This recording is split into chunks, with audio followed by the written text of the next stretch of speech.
Hi, GitDuck is a video chat tool built for software teams that enables you to talk and collaborate in real time directly from your IDE and independently of what IDE other people are using. That's right, you could be coding with AppCode and your colleague using Visual Studio Code.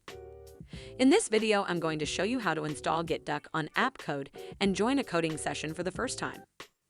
By the way, be sure to have a GitDuck account and be part of a team. Open AppCode and go to Preferences and then Plugins. Search for GitDuck and install it. By the way, after it's installed, you might need to restart your IDE.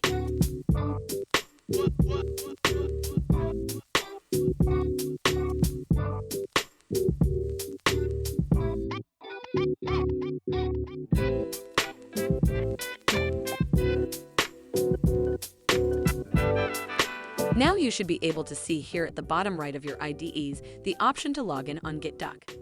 Click there so you can link your IDEs with your GitDuck account. Great! Now everything is connected and you are ready to join a coding session. On GitDuck, join a call by going to your team URL. Once you are on a GitDuck call, you will see here at the bottom right of your IDE that GitDuck identified that you are on a call and you can start sharing your code. Let's click that button. Yes, now you're sharing your code.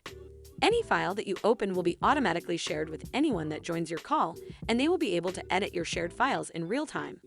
If you go to the GitDuck app, you will see that your code is being shared there, so even if your colleagues don't have the GitDuck plugin installed in their IDE, they could also be collaborating with you.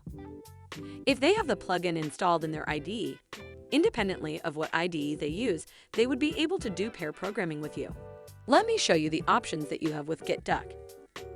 At the top, you can see the files that are opened by the people on the session. Below, you can see the shared file system. With GitDuck, you can share a specific file, multiple folders, or the entire project. After that, you can see who is on the coding session with you. The last section contains the buttons to share a folder, the project, or to stop sharing. You can also exit the coding session by leaving the call or clicking on the GitDuck button at the bottom right of your IDE. Another option that you have is to be able to follow a developer. If you're following someone, you're going to be seeing every file they open or every time they navigate their code. That's all you need to know to share your code in real time with GitDuck and AppCode. Thanks for watching.